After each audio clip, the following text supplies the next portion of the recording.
देखिए साहब, अगर आप मात्र 5 दिन की तैयारी करके और अपने एंट्रेंस एग्ज़ाम को क्वालिफाई करना चाहते हैं तो इस लाल कलर के बटन के सब्सक्राइब कलर के बटन को प्रेस करके चैनल को सब्सक्राइब कर दीजिए और नोटिफिकेशन बेल आइकन को प्रेस कर दीजिए, जिससे हमारी 5 दिन की सारे इंपॉर्टेंट वीडियोस की नोटिफिकेशन आप तक प्रॉपर तरीके से पहुंच पाए। आज इस वीडियो के माध्यम से केमिस्ट्री के एक मोस्ट इंपॉर्टेंट न्यूमेरिकल्स को हम सॉल्व करेंगे। एक्चुअली इस वीडियो के माध्यम से 2 न्यूमेरिकल को सॉल्व करेंगे और इन न्यूमेरिकल्स के जैसे न्यूमेरिकल्स मैं आपको दूंगा भी सॉल्व करने के लिए। तो आइए फटाफट से इसको सीखते हैं। मैंने इस क्वेश्चन को देखा और 2-3 सेकंड इसको समझा और आंसर मार दिया मैंने ऑप्शन नंबर डी। कैसे, मैं अभी आपको बताने वाला हूँ। देखिए यहाँ पे कह रहा है कि सल्फर का परमाणु क्रमांक 16 है तो और परमाणु भार 32 है। सल्फर पे 2 ऋणावेश में इलेक्ट्रॉनों और प्रोटॉनों की संख्या कितनी होगी। सल्फर पर 2 ऋणावेश चार्ज में कह रहा है कि प्रोटॉनों की संख्या और इलेक्ट्रॉनों की संख्या कितनी होगी। तो देखिए एक फॉर्मूला आप जानते हैं कि परमाणु क्रमांक बराबर प्रोटॉनों की संख्या बराबर इलेक्ट्रॉनों की संख्या। ये चीज़ जानते हैं ना। ये कब होता है, जब कोई भी परमाणु स्वतंत्र अवस्था में रहता है, यानी कि उस पर कोई चार्ज वार्ज नहीं रहता है। तो यहाँ पे चार्ज दिया गया है। जब सल्फर एकदम उस पर कोई भी चार्ज नहीं रहेगा तो उसके परमाणु क्रमांक के बराबर प्रोटॉनों की संख्या भी होगी और इलेक्ट्रॉनों की संख्या भी होगी, है ना। तो प्रोटॉनों की संख्या 16 हो जाएगी, इलेक्ट्रॉनों की संख्या भी 16 हो जाएगी। लेकिन यहाँ पे सल्फर पे 2 ऋणावेश चार्ज है। इसका मतलब क्या है, 2 ऋणावेश का मतलब बाहर से 2 इलेक्ट्रॉन आके सल्फर पे लग गए हैं, यानी कि सल्फर पर 2 इलेक्ट्रॉन आके चिपक गए हैं। तो इलेक्ट्रॉन जब आते हैं तो इलेक्ट्रॉन को जोड़ा जाता है। सपोज दैट आपके पास 2 रुपए है, अगर बाहर से कोई व्यक्ति आके आपको 3 रुपए दे देगा तो आपके पास 2 और प्लस 3 5 रुपए हो जाएंगे ना। ठीक इसी तरीके से सल्फर जब मुक्त अवस्था में रहता है तो प्रोटॉनों की संख्या इलेक्ट्रॉनों की संख्या दोनों सेम होती है, 16-16। लेकिन जैसे ही सल्फर पर 2 ऋणावेश चार्ज आ जाएगा तो इलेक्ट्रॉन 2 बढ़ गए, क्योंकि इलेक्ट्रॉन ऋणावेशित प्रकृति के होते हैं और जब भी किसी आयन पे आते हैं, जब भी किसी परमाणु पे आते हैं तो उसमें इलेक्ट्रॉनों की संख्या बढ़ जाती है। तो 2 इलेक्ट्रॉन आ रहे हैं तो इलेक्ट्रॉनों में 2 जोड़ दीजिए, तो प्रोटॉनों की संख्या तो उतनी ही हो जाएगी 16 और इलेक्ट्रॉनों की संख्या 16 + 2 = 18। तो 16 और 18 कौन सा है, 18 हमारा इलेक्ट्रॉनों की संख्या है और 16 हमारा प्रोटॉनों की संख्या है। और यहाँ भी पूछ रहा है कि इलेक्ट्रॉनों और प्रोटॉनों की संख्या कितनी हो जाएगी, तो इलेक्ट्रॉनों की संख्या आपकी हो जाएगी 18 और प्रोटॉनों की संख्या 16। Option number D is the right answer. एक सिंपल वे और है कि परमाणु क्रमांक बराबर हमेशा रहता है, हमेशा की स्थिति में प्रोटॉनों की संख्या, ये कभी चेंज नहीं होता है। ओके, तो प्रोटॉनों की संख्या तो 16 हो गई। अब सल्फर पे जितना अगर माइनस चार्ज दिया गया है तो उतना, जितना चार्ज दिया गया है उतना परमाणु क्रमांक पे जोड़ देते हैं। अगर प्लस दिया है तो उतना घटा लेते हैं। यहाँ पे 2 ऋणावेश चार्ज दिया गया है तो इसमें 2 जोड़ देंगे तो 16 2 18 हो जाएगा। तो इलेक्ट्रॉनों की संख्या 18, प्रोटॉनों की संख्या कभी चेंज नहीं होती, सिर्फ परमाणु क्रमांक के ही बराबर रहती है। तो यहाँ पर 18 और 16 हमारा करेक्ट आंसर हो गया।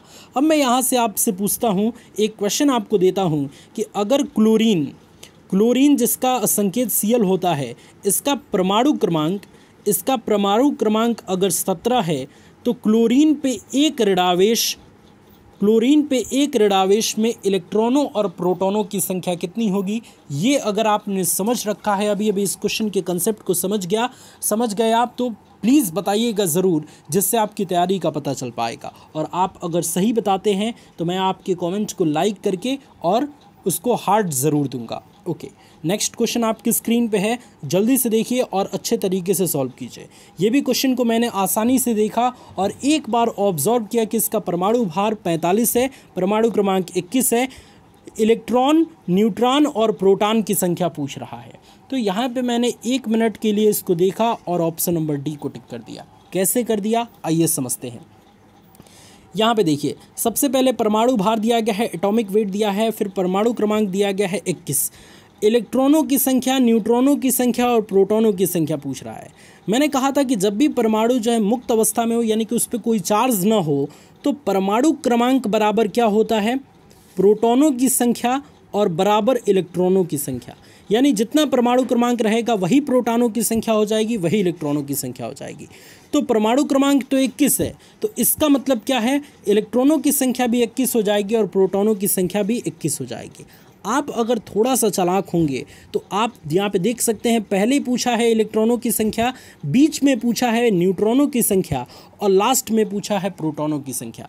तो प्रोटॉनों और इलेक्ट्रॉनों की संख्या तो 21 मिल गया। तो देखेंगे पहले और लास्ट में कौन सा समान है, तो 21 और 21, सिर्फ ऑप्शन नंबर डी ऐसा है जिसमें शुरू में 21 है, लास्ट में 21 है। और इसमें भी पूछा जा रहा है पहले में इलेक्ट्रॉनों की संख्या और लास्ट में प्रोटॉनों की संख्या, तो option number D is the right answer. या फिर अगर आपको यहाँ तक समझ में नहीं आता और आपने निकाल लिया कि इलेक्ट्रॉनों की संख्या भी आपकी 21 है और प्रोटॉनों की संख्या भी आपकी 21 है, न्यूट्रॉनों की संख्या निकालनी है, तो न्यूट्रॉनों की संख्या निकालने के लिए परमाणु भार में से परमाणु क्रमांक को घटा लेते हैं। तो 45 में से 21 को घटाएंगे तो आपका 24 आ जाएगा। तो यहाँ पे 24 आपका न्यूट्रॉनों की संख्या हो गया। तो इलेक्ट्रॉनों की संख्या 21, न्यूट्रॉनों की संख्या 24 और प्रोटॉनों की संख्या 21। Option number D is the right answer. समझ में आया सभी को? ओके। यहाँ पे मैं आपको देता हूँ कि एक तत्व का परमाणु क्रमांक 35.5 है ना, और परमाणु भार, एक तत्व का परमाणु भार 35.5 है, परमाणु क्रमांक 17 है।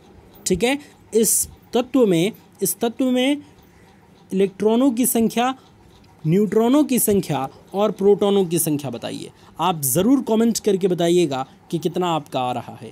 ये क्वेश्चन देख सकते हैं, वेरी वेरी इंपॉर्टेंट है, कई साल पूछा गया है। मुझे उम्मीद है कि इन दोनों क्वेश्चन को मैं बहुत अच्छे तरीके से आपको समझा पाया हूँ। सिर्फ हमेशा ध्यान रखेंगे कि जब भी कोई चार्ज लगा रहेगा तब उसमें इलेक्ट्रॉनों की संख्या को हम जोड़ेंगे या घटाएंगे।